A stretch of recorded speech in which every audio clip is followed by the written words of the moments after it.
So we've been talking about CFEngine, some of the reasons for the design of CFEngine,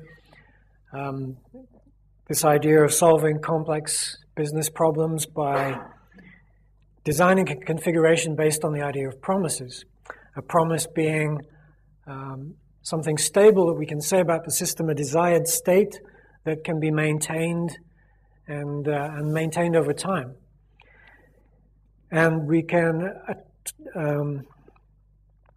address the complexity in management by making a fairly low-level language where we can address very small issues, but then can build these things up into interfaces to make bundles of promises that can deal with more complex problems, to tailor them to specific scenarios.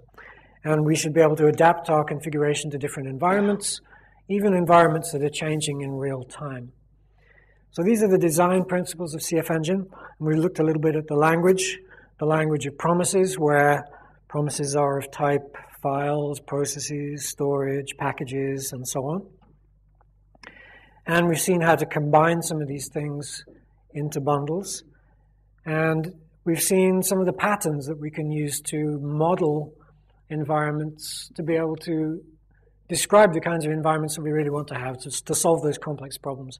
And it's all about identifying patterns so that we can reduce the amount of information and attach the appropriate amount of knowledge to those descriptions so that when people look at this, they won't have to comprehend too much. It's a small amount of information describing a large amount of configuration.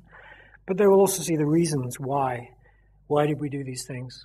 And those why questions should follow the life cycle of the promise even as they're maintained. We ended up by looking at some of the architecture, the components of CFEngine, how they interact with this client-server structure, and mentioned that CFEngine can work as a completely standalone tool on, for example, my laptop, or I even have an example in Norway of a guy who runs it on his Nokia mobile phone. The batteries run down quite quickly, but any kind of embedded device or network device can, in principle, run CFEngine and be managed in this way. And the way that we choose to set up the architecture of an environment, pardon me, that really depends on what you have in your environment, what your needs are, the amount of scalability you need. We may want to distribute the load or the management into regions by geography, by different departments, a dozen different ways of slicing a cake. And whatever the way it's convenient for us, CFEngine should give us the flexibility to make that decision.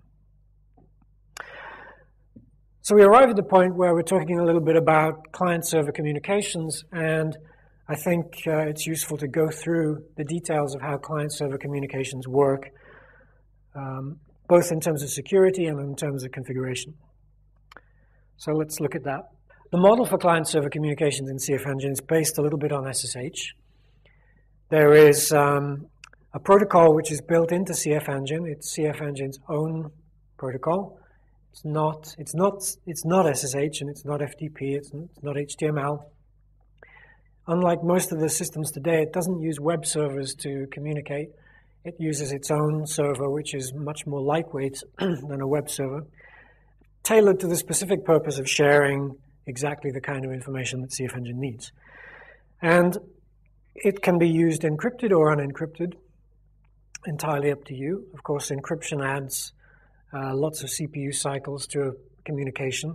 So if you're distributing binary software packages using encryption, you're just contributing to global warming. You're not really contributing to security in any way. But for sensitive information like password information or user information, clearly encryption is desirable. And if you're running on a military network, then encryption is usually mandatory. So we have an encrypted form of transfer, which is somewhat SSH-like in the sense that it follows the SSH key model, key management model, where peers connect peer-to-peer. There's no centralized certificate as there is in web service. There's no VeriSign of the CFEngine. There is a peer-to-peer certificate exchange or key exchange based on public-private keys. So each user generates, or each machine in the network generates its own public-private key. And then, as with SSH, the first time you connect to a remote host you've never seen before, you are asked whether or not you want to trust the party's public key as indicative of their identity. So is this key, you create a binding essentially between the name of the machine or its IP address and the key that is being exchanged between them. And once you've bound those things together, you say you've trusted that you understand who this person is, who this machine is, what its identity is. And it's like when you log into an SSH to a machine for the first time, it says, warning, never seen this key before. Here's a fingerprint. Would you like to accept this key on trust? And everyone says, yeah. Just what else would you do? In CFEngine, it's not interactive, so you don't type yes, but you have to say trusted equals true in your configuration. So it's a pre-decided acceptance of that key. And it has to be done on both sides. So the person sending, the person receiving, they both exchange each other's keys, and they both have to accept each other's keys on trust in order to establish a trust link that allows communication to take place. Once that connection has been made, then it's done forever until you potentially revoke the key on one of the machines. Yes, question? How do you know you can trust the other party if you just accept it? Well, because you don't know at all, and you don't know when you type yes in SSH. You just guess. Yeah, but then, you can check it manually. Okay, the person already does it, you have the option. And now, well, assuming... So the question is, if you have sufficient information to be able to make an informed judgment about whether this is the correct key, you can do something with that. But in most cases, you don't. The fact that they send you a fingerprint doesn't really help because you don't know what the fingerprint's supposed to be. You just say yes because there's nothing else you can do.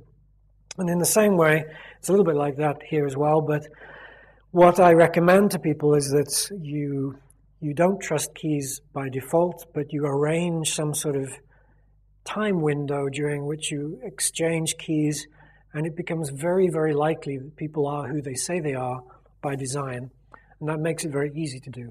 Alternatively, of course, you can literally put it on a memory stick and take it and exchange it with the other machine manually by hand if you want to.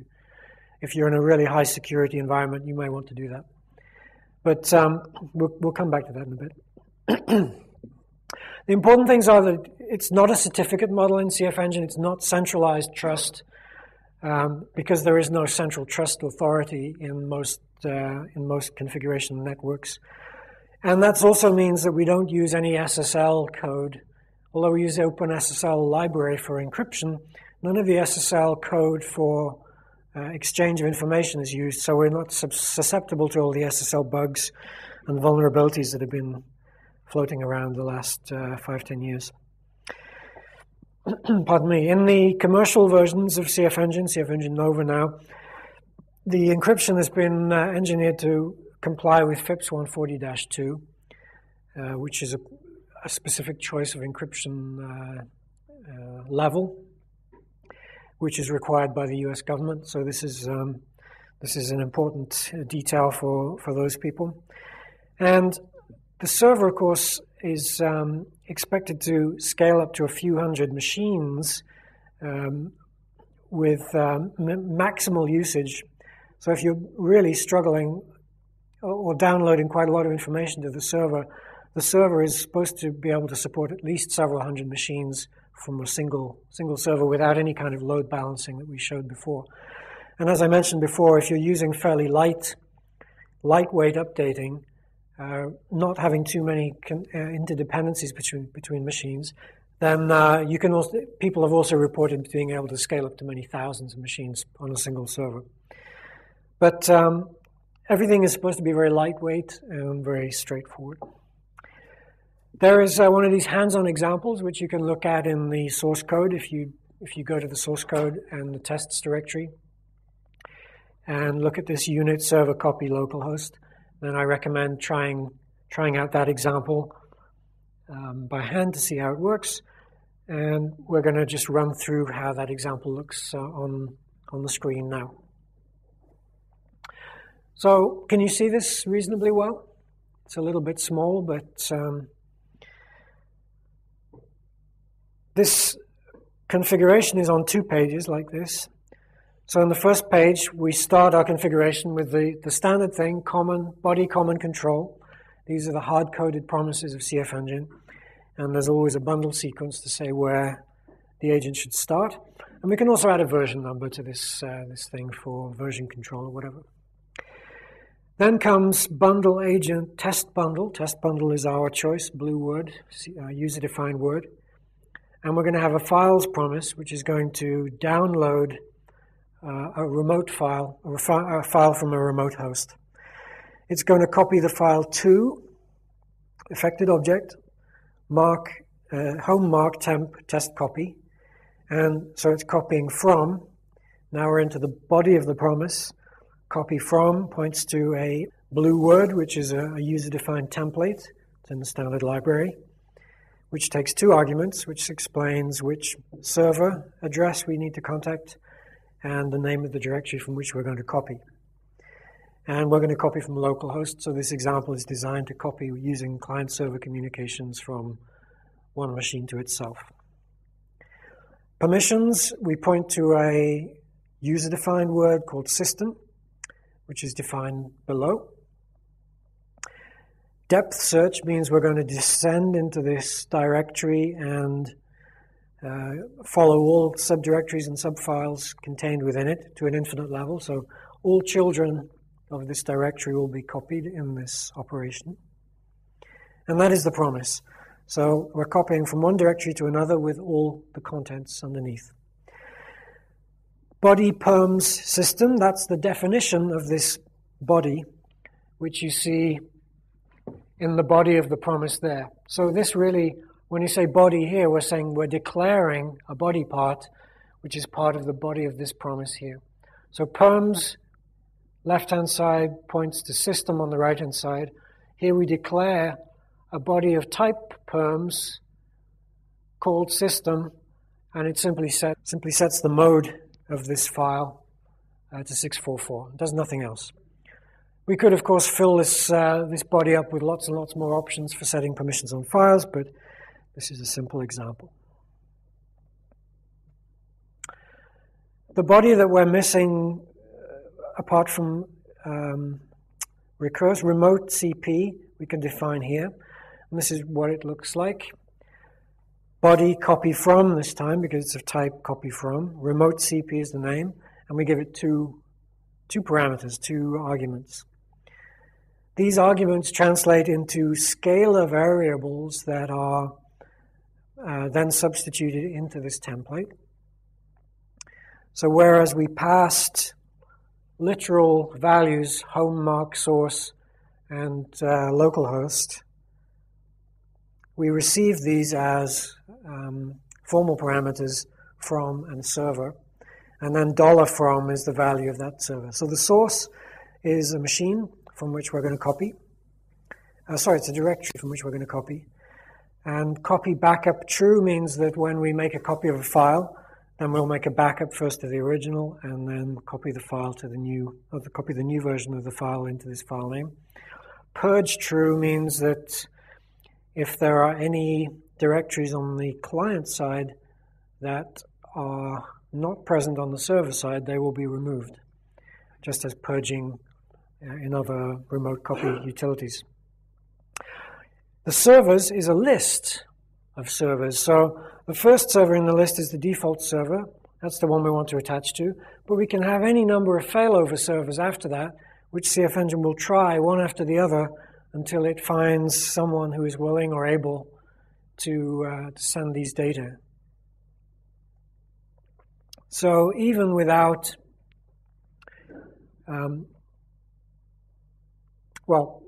it's possible to set up multiple servers, multiple backup servers, and even supposing you have some sort of hierarchical structure where you've done a kind of load balancing, even without that load balancing, you can set up servers to be mirrors of one another so that if one of the machines becomes unavailable or too busy to respond, then it can fail over to the next one and the system isn't paralyzed somehow. So again, fault tolerance comes into this.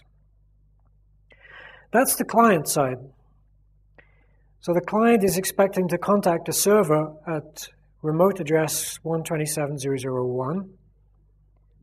That means there must be a server running at 127.0.0.1. Question yet? The backup gets left in the same directory as the original file. So the file, the way it works is that the file gets copied to the original file name .new. The original file name gets renamed to something backup, and then the new file is moved into place in the name of the proper name of the file. If you want to, you can arrange for the backup to be collected in a repository, so that all backups of all files can be collected in one place. But that's a decision that's up to you. The default location is that it's kept in the same location as the original.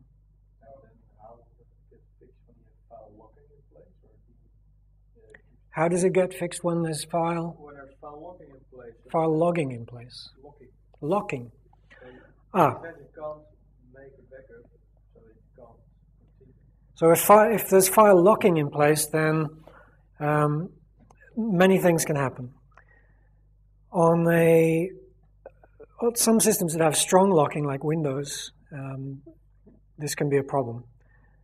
You have to basically terminate a process or terminate the lock before you can do something about it. In that case, the copy will fail. If the lock is a weak lock, as in Unix, then the lock can be maintained on the old copy of the file while the new one is being written. And in any case where there's an active lock on a file that CFEngine needs to update, it actually truncates the original file, maintaining the lock, and repopulates the file, maintaining the lock, while copying the data to a backup without a lock. So it can preserve locks if it needs to, but in some cases, in some operating systems like Windows, for instance, these locks are strong and there's not much you can do about it, except arrange for the original process owner to be terminated first. But that's, so when we update CFEngine, for example, install a new package, try to copy the software, if it happens to be running at the time, that's a problem. So you have to first terminate and restart. So file locking could in principle be a problem.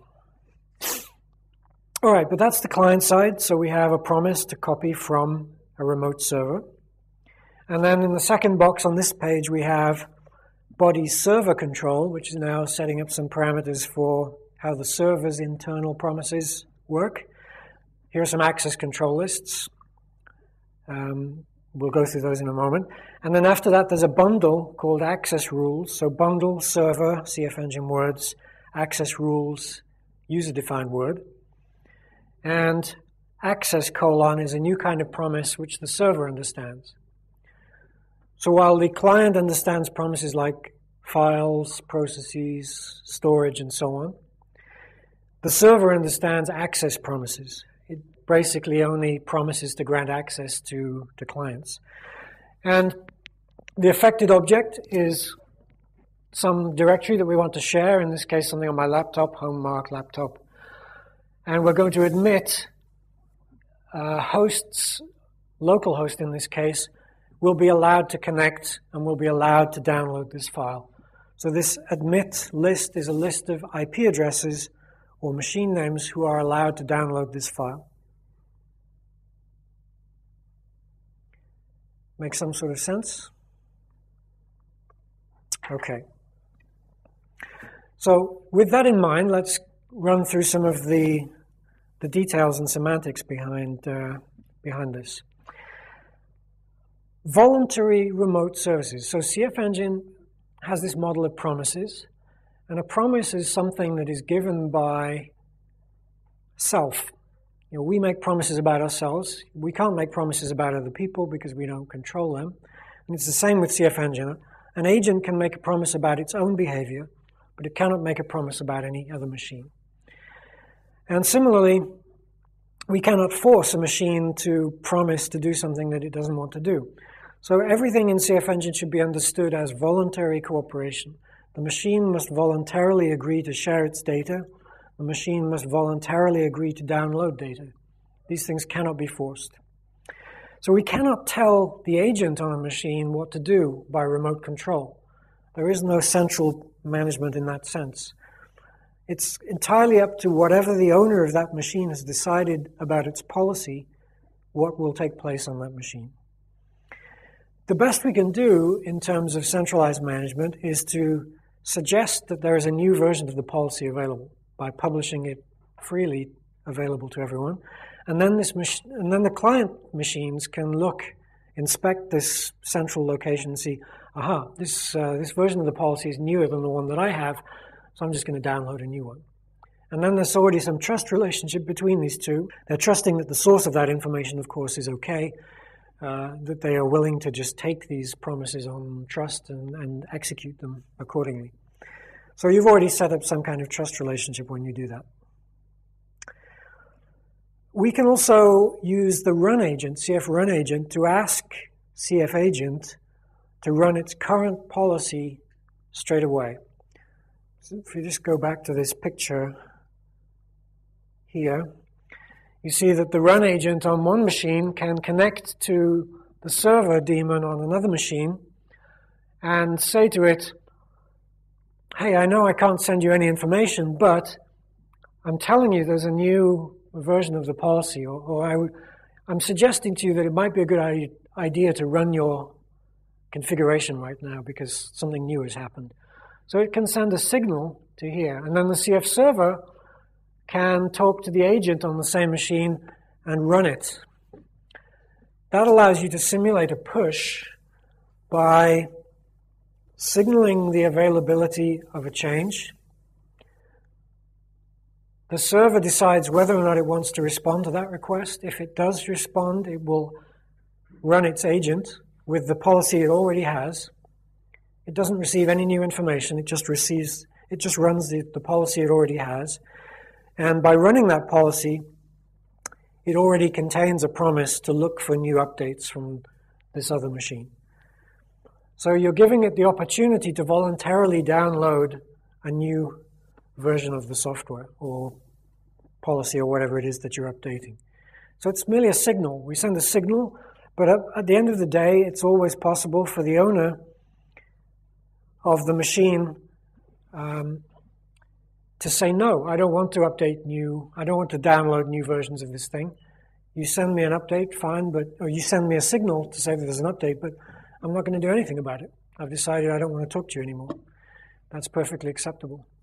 And that's the way you grant people the autonomy to be able to adapt to their local environments. Probably, almost certainly, there are people in this room who think, that's just stupid. Why don't you just be done with it and push it from a central location? I can see one of them now. But let me tell you a story about one of our clients who is a large bank in the US, who has bought just about every other bank in the universe over the last few years, and is therefore a company formed from dozens of different companies, each of whom have their own servers, their own management teams, their own practices.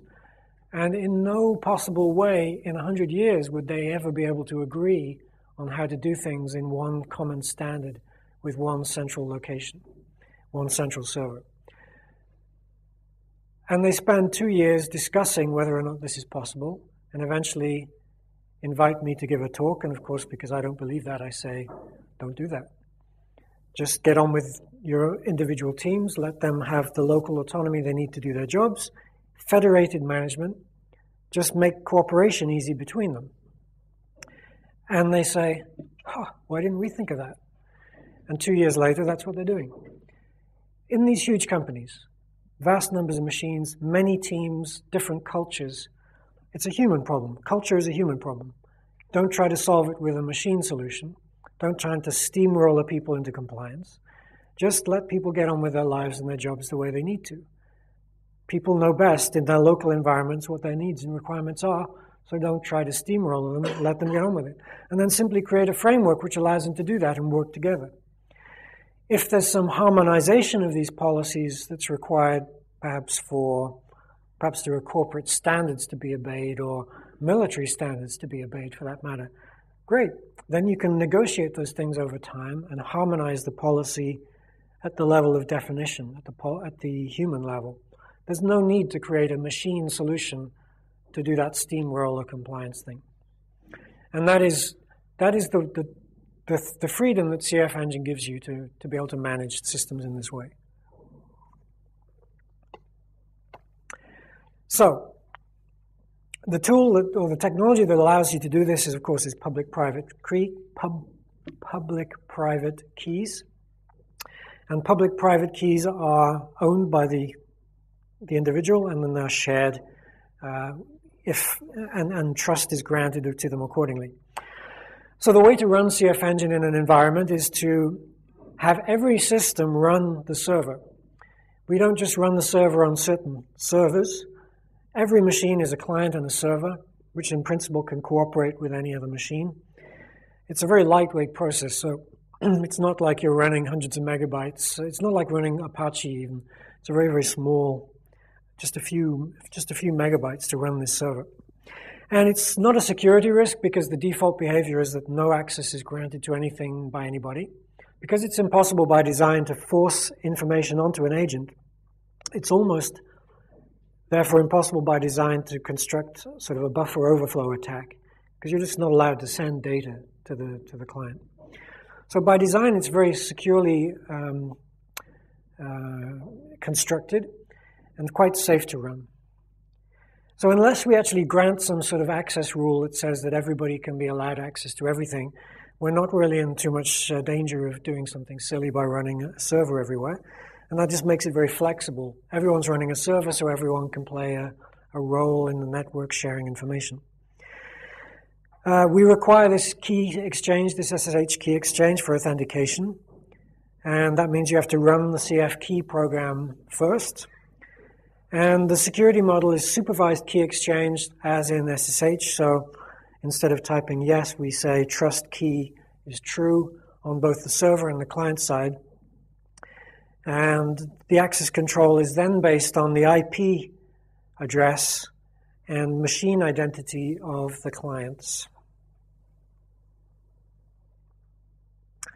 There's an example of how we run CF key, very straightforward.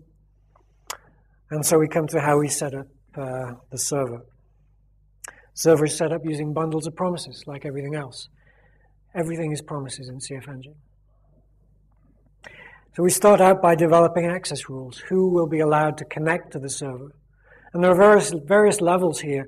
There's a question, can you connect to a socket on the server at all? Or would you be denied even that much? So you have TCP wrappers, which is a sort of an external framework which can deny people access to be able to connect even to a socket on a machine. The same kind of mechanism is built into the CFEngine. So you may not even be allowed to connect to the machine unless you've been granted access to do that.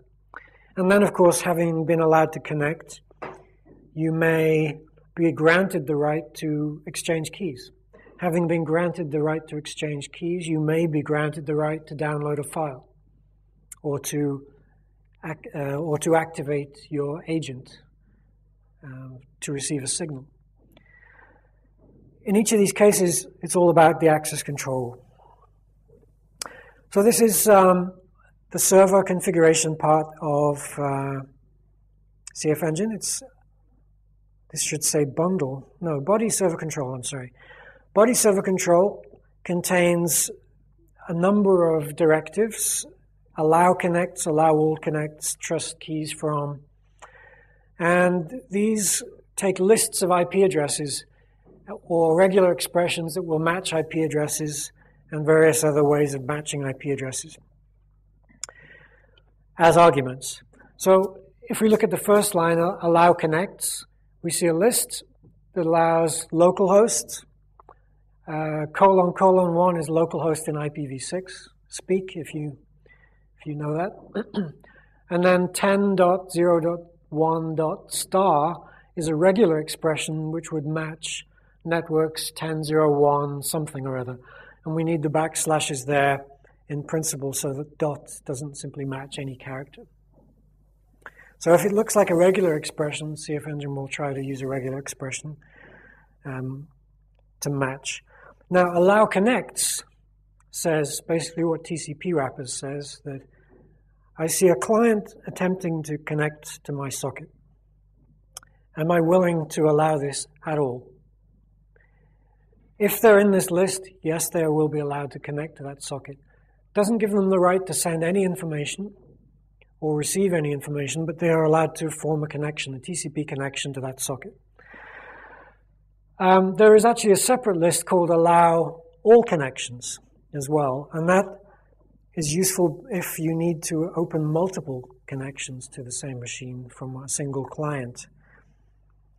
There are various reasons for doing that. You might want to copy some things in parallel. There might be multiple agents running in parallel.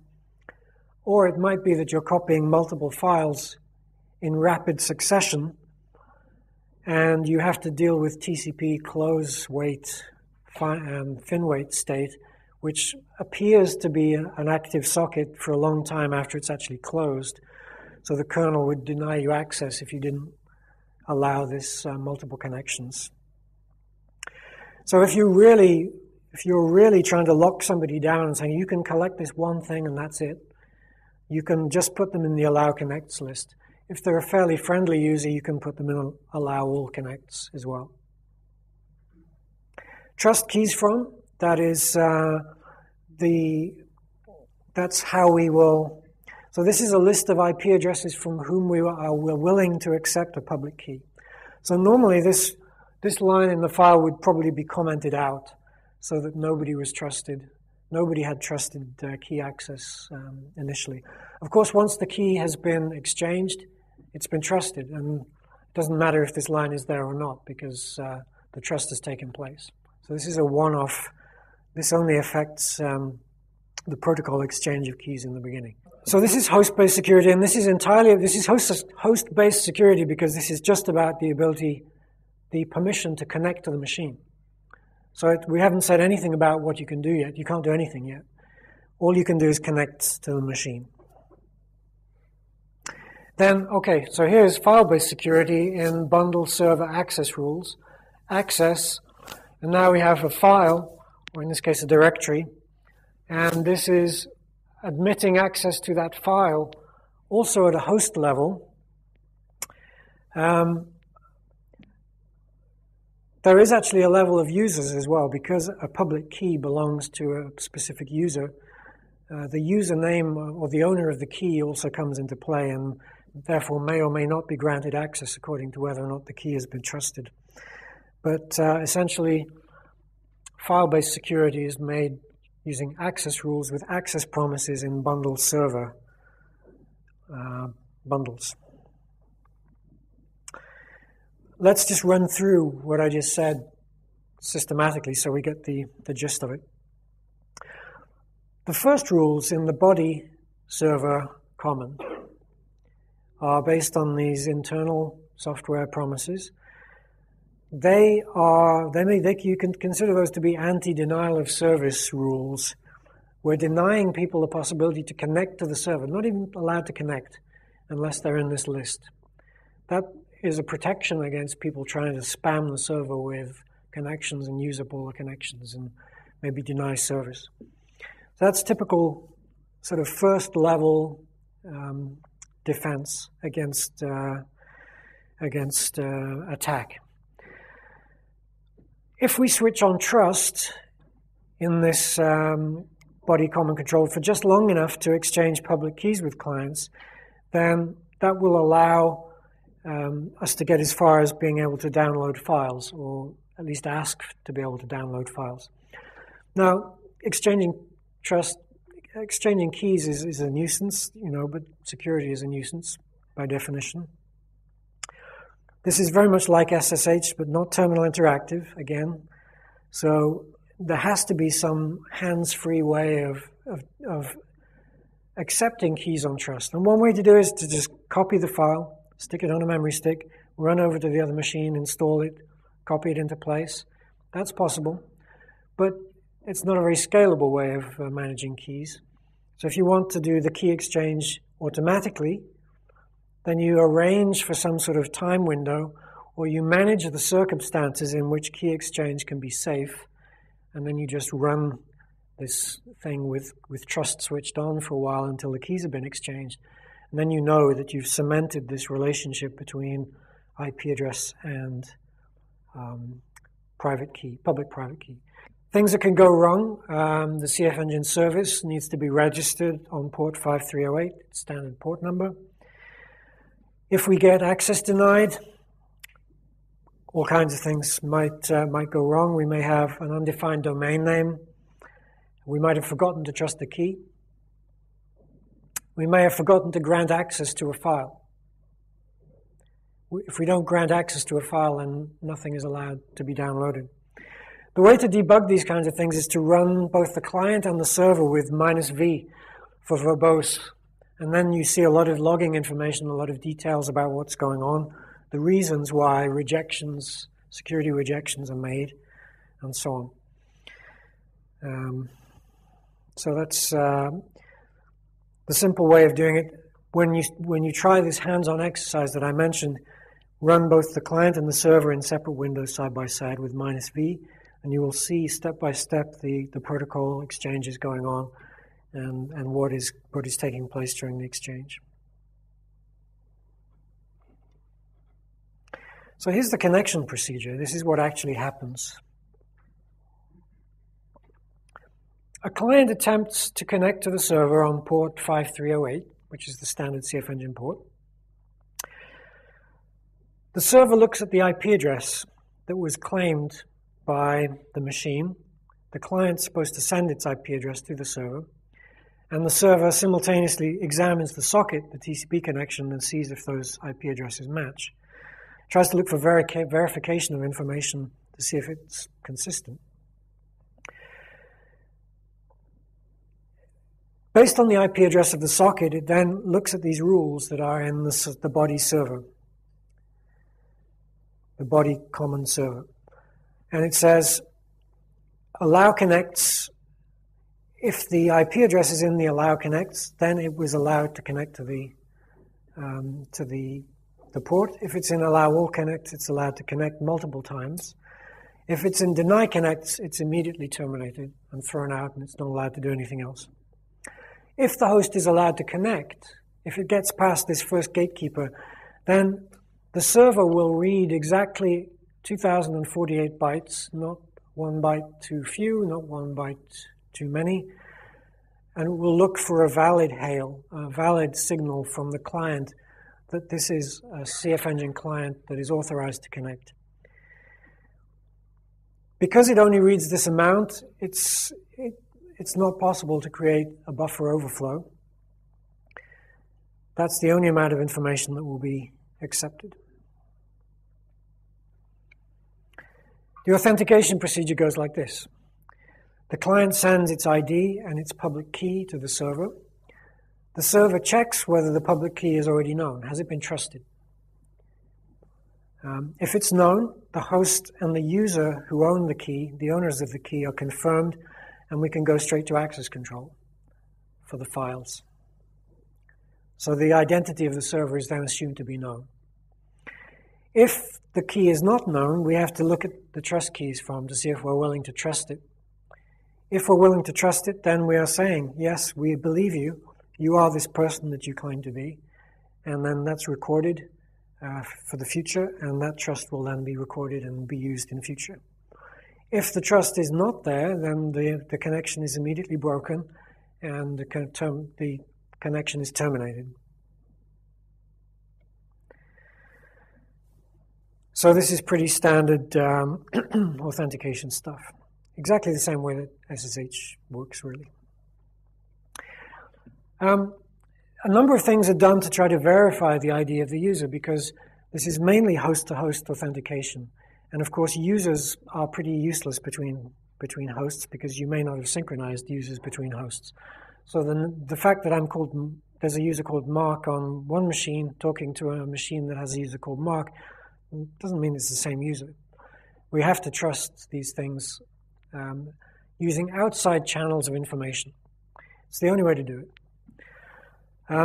Skip verify is is a way of bypassing some of these checks and security verifications that CFEngine tries to do. So CFEngine tries to use reverse lookup in DNS to verify IP addresses, whether they map to host names properly. It tries to use information sent by the client to verify against information it already has to see if it's all consistent. And if it can build a consistent picture, then it will be much happier accepting the connection on trust. If it fails one of these consistency checks, it creates an error and you get rejected. But in some environments, these checks will fail because of missing infrastructure.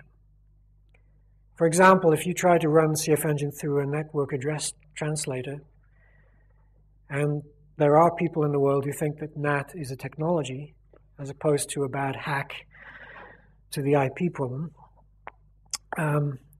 then those checks will probably fail because DNS won't work, or the mapping of ports won't work through the NAT. Similarly, reverse lookup will fail if there's no DNS on the inside of one of these networks, on the private network. So the ability to look up information, to have transparency through the TCP process, that will break, as it breaks many protocols, that will break the security checks in CFEngine, and access can be denied for that reason. The strategy is to fail in case of doubt.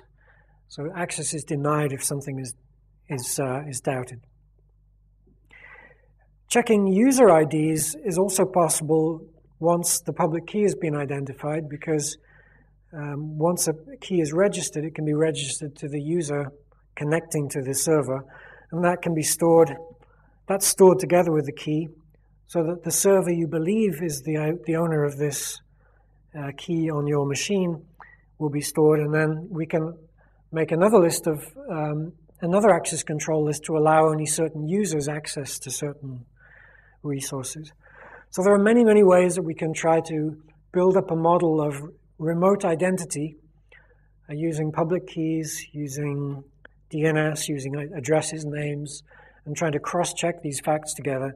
We try to build up a picture, and then if everything is okay, we identify the caller with a username, a public key, and an IP address.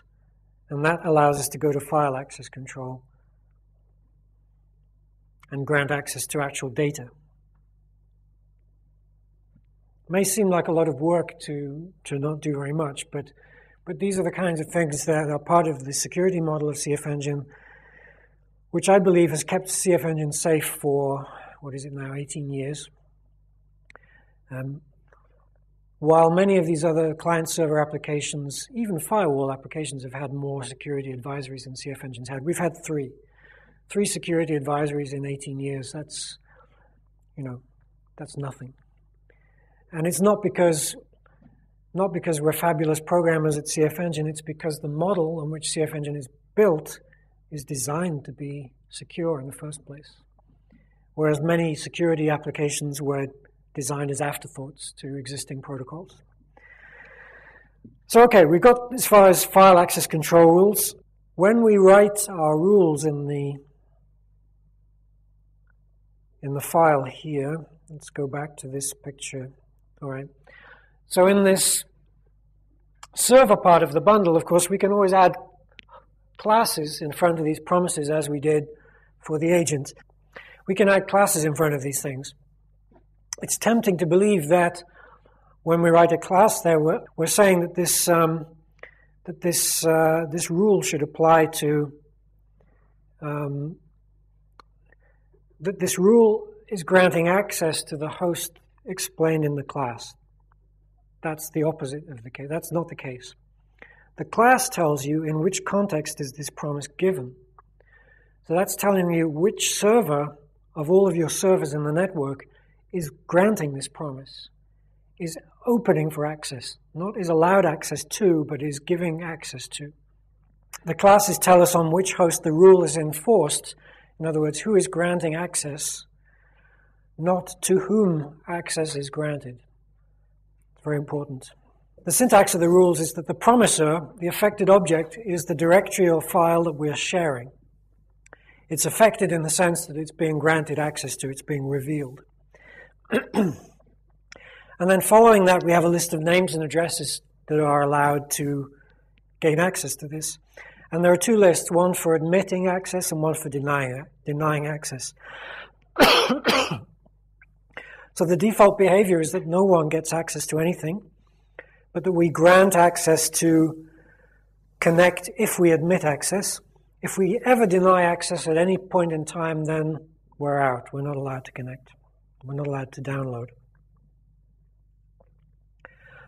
There are two other criteria that we can, that the user can specify in talking to a client. Again, because everything is voluntary cooperation, we say that it's up to the server entirely if it wants to share information with the client. And so it is choosing the criteria. So because the server is managing its own resources, it's voluntarily granting access to information. It gets to decide when a client is allowed or not allowed to download information. And it gets to set the criteria. For example, you are allowed to download the shadow file from me, but only if you use an encrypted connection. You cannot download this over an unencrypted connection. The server gets to decide. The server owns the information. It's the server's information. It gets to set the rules. So this is the way it works in CFEngine. We have an if encrypted rule that says if this is true, then the client must connect with an encrypted connection, otherwise it will be denied access to this file. Similarly, when mapping usernames,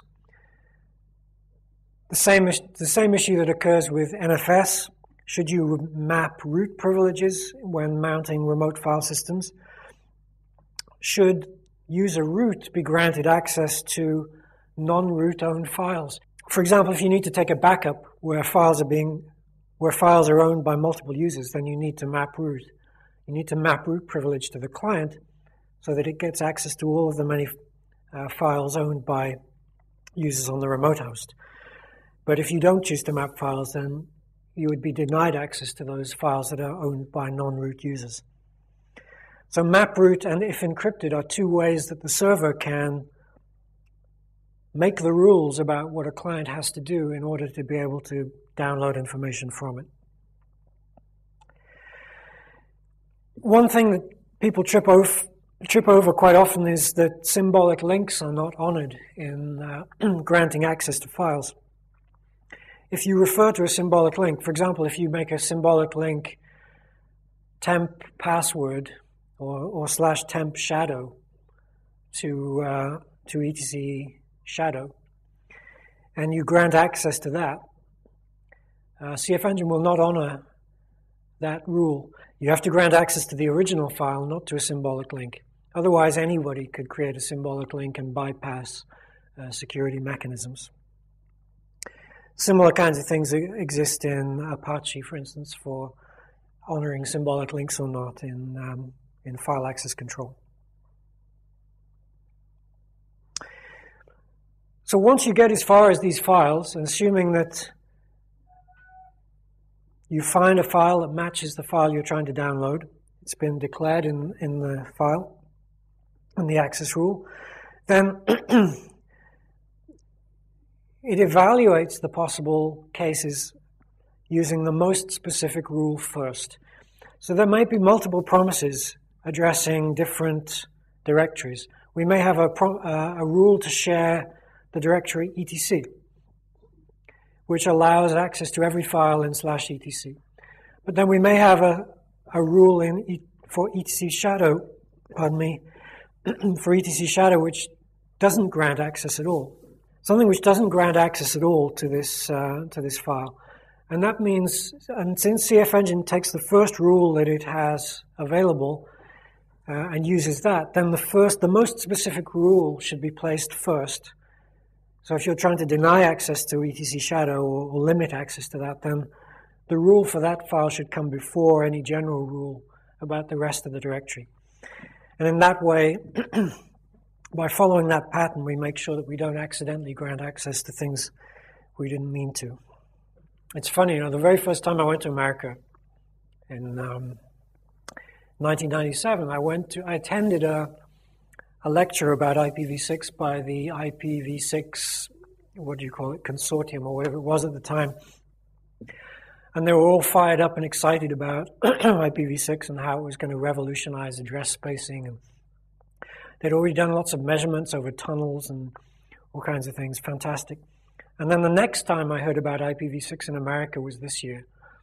So it's taken them, 14 years to pull their finger out, so to speak, and do something about it. And in the meantime, there came this NAT technology.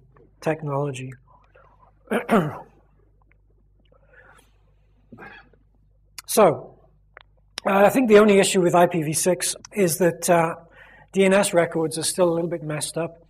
If you're using old legacy operating systems, the rules about IPv6 changed. They changed their mind about this several times. So if you're unlucky enough to be using, Red Hat 4 or 3 or something, IPv6 may be misconfigured in those systems. It's about reverse lookup. They couldn't decide the name of the domain. So in DNS, you have AAAA records for the host name mapping. And the reverse lookup was originally going to be called .ip6.int. No, it was originally going to be called ip6.arpa, as the reverse zones are called in IPv4. Then they wanted to call it .int, because ARPA is sort of military American thing, and they wanted it to be international. And then they changed their mind again. So there's a range of Linux kernels that support .int, not .arpa. So you may have to have both in your reverse lookup tables.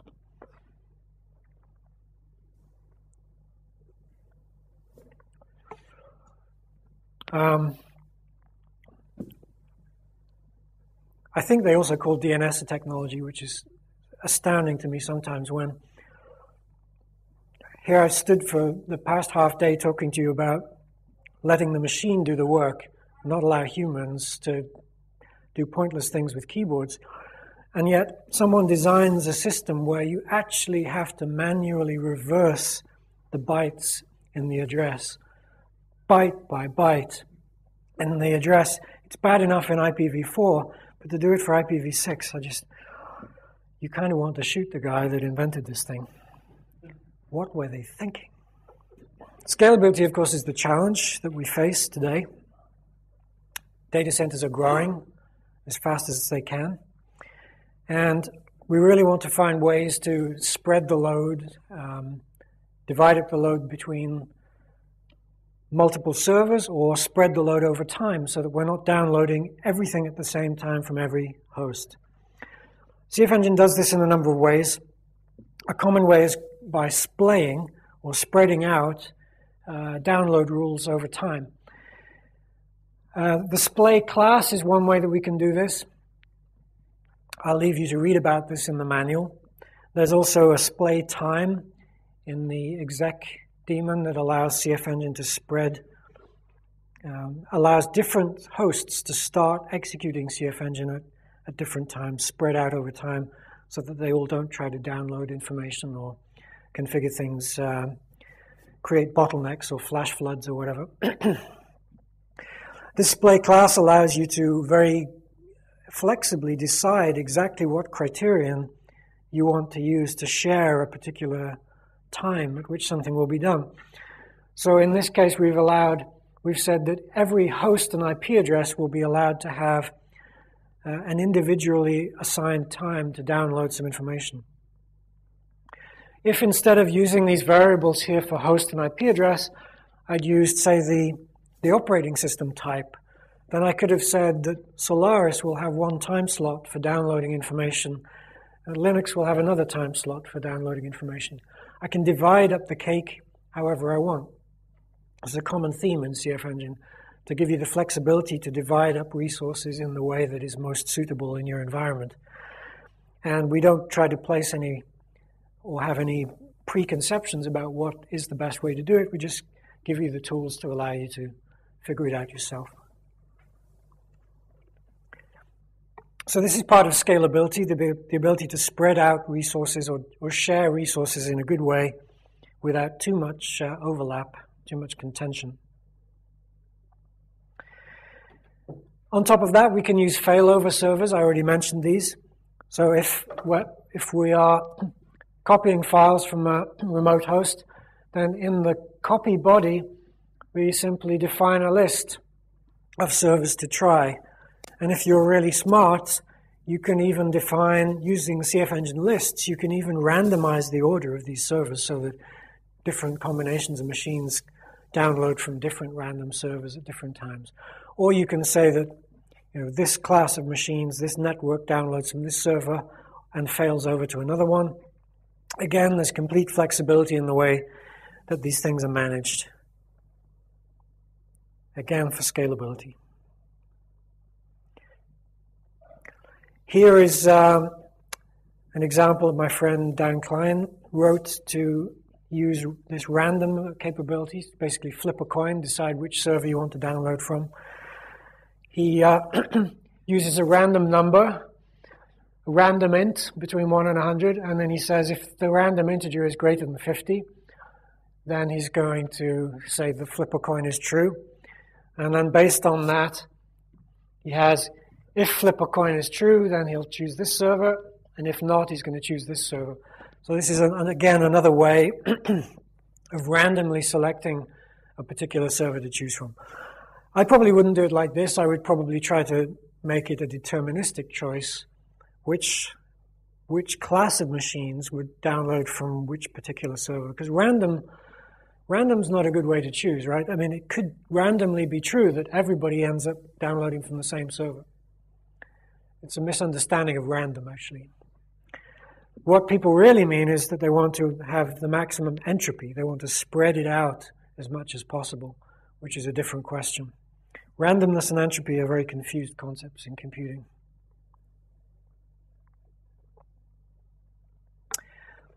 Firewalls. Firewalls are never convenient, of course. And if you're doing client-server communications, then you need to be able to get through the firewall. What makes this tricky for CFEngine is that it's a pull-based system, not a push-based system. So normally you would imagine having all of your crown jewels and valuable information on the inside of the firewall. And out in the DMZ area, you would have some sort of mirror, and you would push information from the outside, from the inside to the outside. But you can't push with CFEngine. So the client on the outside has to download from the inside, which means you need to open a port in your firewall, port 5308, to allow CFEngine to connect back to the source. Some firewall administrators don't want to do that because opening any port is a potential risk. Although they're usually willing to open port 80, which is probably the biggest risk of all. And of course, everything's just tunneled through port 80 now anyway, so. But one way or the other, it's always a decision, a discussion, a negotiation with your firewall administrator. Will they open the port or not? And if they won't, then there's no real way around it. You need to use something else to push data from the source out to some sort of mirror in your demilitarized zone to make a copy of your policy. And essentially, this just becomes one of these yellow distribution servers that I pointed out earlier. That's really no worse than you're publishing your latest policy in multiple locations. And then everything outside, on the outside or on the inside can manage themselves without unnecessary communication, without any difficulty as well, for that matter. But of course, it's convenient if your firewall administrator will open a port, then it becomes very, very simple to manage the DMZ.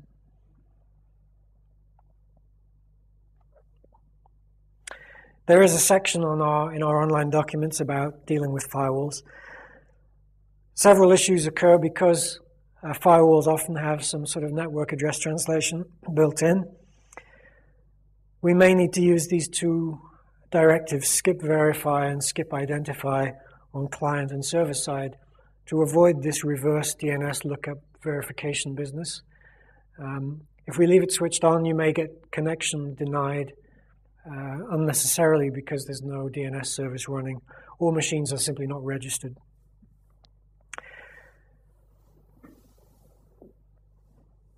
And then this final point, need to think about models. I think you really need to, there's this sort of irrational belief that because a firewall is a security product, it must be more secure than something that isn't a security product, like CFEngine or some other tool. Of course, that's a completely irrational belief.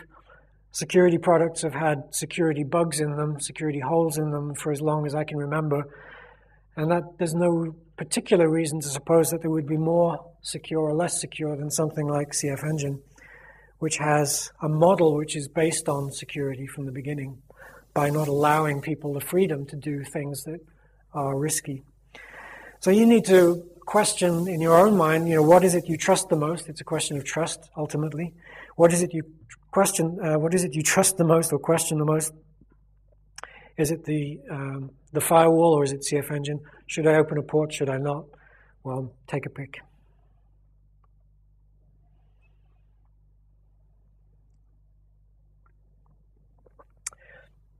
We mentioned these policy servers. So we have this architecture in which we can set up any kind of communication between client and server, but a good place to start is to have one central policy server where we have a single point of definition. And then from that point of definition, we disseminate the policy, or it gets copied out into the provinces of the individual machines, which cache it and use it as they need it. These distribution servers, we can have several of these things. There doesn't have to be just one. You remember on the picture we had the yellow, the hierarchy with the yellow servers. There can be multiple of them. And we can have several of them for failover, for scalability, load balancing, and so on. The important thing is that each machine gets a copy of the entire policy so that it can decide which parts of the policy it wants to apply. It's not the case, as in many management systems, that the central host determines which machines will execute which promises. This is true in some of the other configuration management software that exists. For instance, all of the decision-making happens on the central host, and specific instructions are pushed out to all of the clients. But that creates a strong dependence that is a single point of failure. And it also creates a bottleneck which limits the scalability of that decision-making process. In CFEngine, it's simply shareable information that is made available to each machine, and then all of the decision-making is made on the end host. So all of the computation is parallelized, if you like, throughout the network for maximum efficiency. Each machine caches its policy. It knows its own part of the music. This is part of the orchestration, just as in an orchestra. An orchestra doesn't scale because the conductor sort of stands at the front blowing every trumpet and playing every violin. That would never work. The orchestra scales because every musician in the orchestra knows how to play their instrument. They have their own copy of the music, and they need just a few simple signals from the conductor to be able to coordinate. That's what orchestration is. It's not about centralization.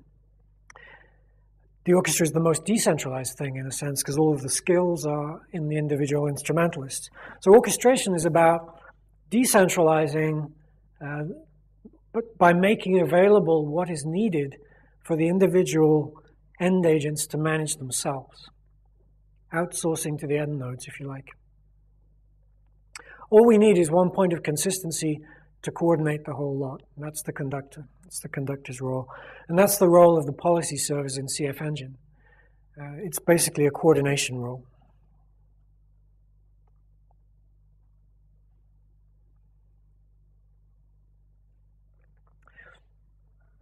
We talked about these interfaces.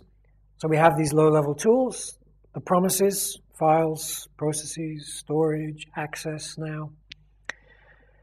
And we can build on top of these subroutines, bundles, bodies. that can be reused in order to make things easy to understand. We have this community open promise body library, which is available on the net, which can be extended. You guys can extend it as well. Anyone can contribute to this. And we end up with a bunch of standard methods for making it easy to communicate between different users, of course, share their configurations with one another. You can make your own templates, interfaces, or you can use the standard library. You can contribute back your own things to the standard library. This is the value of having, this is the open source model of having a community of users who are willing to share their information. Standardization is good because it allows you to have some sort of industry-wide imperative to be able to share information. So if you start out in one company and you learn CFEngine, you can take all of your knowledge to another company and start straight away without having to relearn a new set of interfaces that you created. Or you might want to sort of mess with people and prevent that kind of information from being spread. It's all about knowledge management. So this is part of the knowledge strategy of CFEngine. So, I mean, we've been through the whole thing now. We've been through the agent promises, through the client-server promises. There are still promises we haven't discussed, like monitoring promises that only come in the commercial version, actually. But what I'd like to do now is to go through those examples we had from the beginning again and show you how the examples we used from the standard library fit together with the definitions from the standard library so that you can see quite quickly this relationship between the typing or the association of these labels. So we had how to create files and directories. And in the yellow box, this is the thing pasted out from the standard library. We see CFEngine words in red, user-defined words in blue. So files, so we're setting permissions. Permissions refers to this MOG, mode owner group body. And there's the definition of mode owner group from the standard library. It's a very simple thing. It's not meant to be hard, it's just meant to be reusable and short and convenient.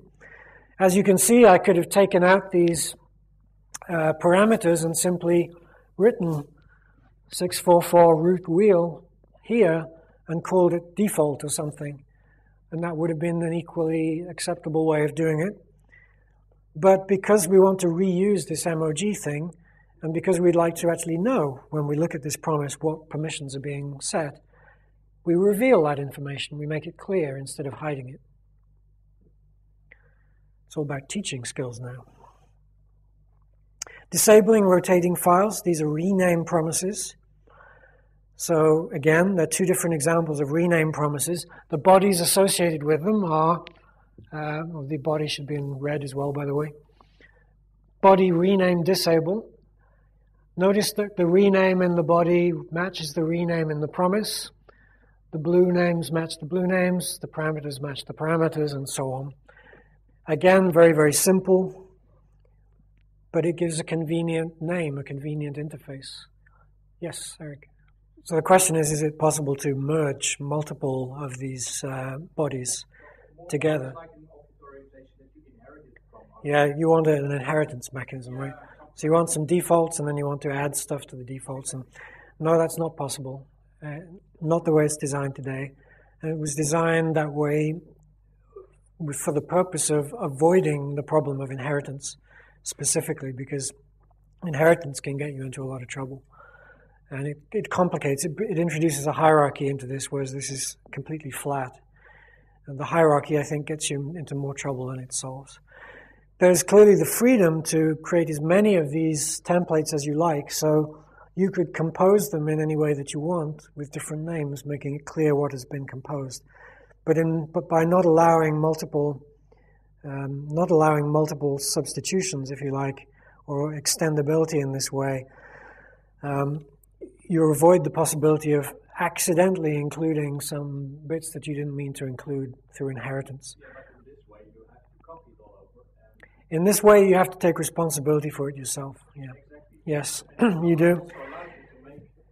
Now, in the future, we may changed that a little bit, because when we come to manage network devices, routing and switching devices, it turns out that routing tables, of course, have many similar kinds of entries in them.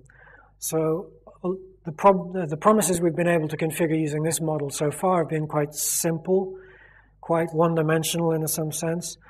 In routing, it becomes much more two-dimensional, and it might be necessary to allow multiple bodies to be incorporated in that way. But if that's the case, then there needs to be some strong checking of the things that are being composed together to make sure that it actually makes sense in some way. The more freedom you give, of course, the more freedom you have to make mistakes.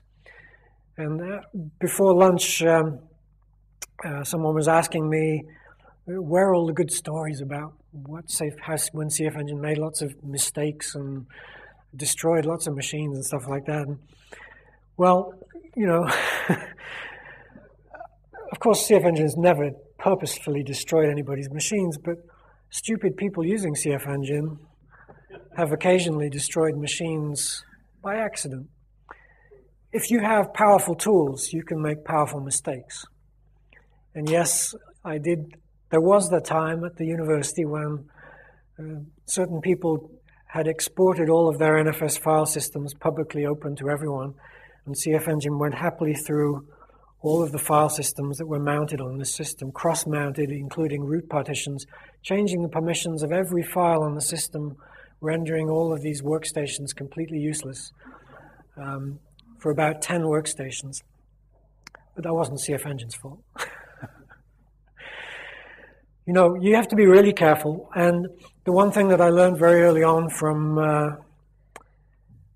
actually Richard Stallman pointed this out, is that when you write software, you should always write safe defaults into the software. And you should make it hard to do dangerous things.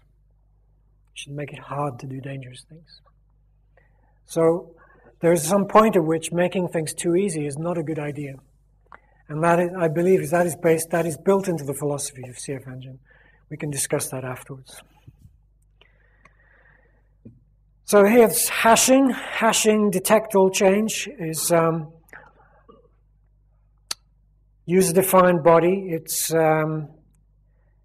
blue, it's user-defined, and it has no parameters, so all of the details are contained in this.